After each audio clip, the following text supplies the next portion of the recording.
How to make Doordash complaint.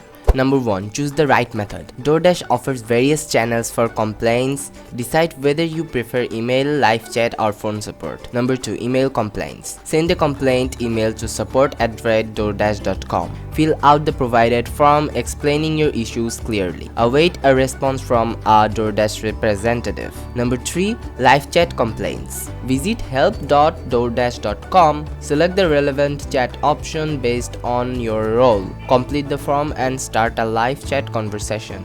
A support agent should respond within minutes to assist you. Number 4. Phone complaints. While Doordash prioritizes online support, you can call for assistance. Dial the Doordash customer support phone number, which you can see in the screen. For delivery workers, you can call in this to reach a representative directly.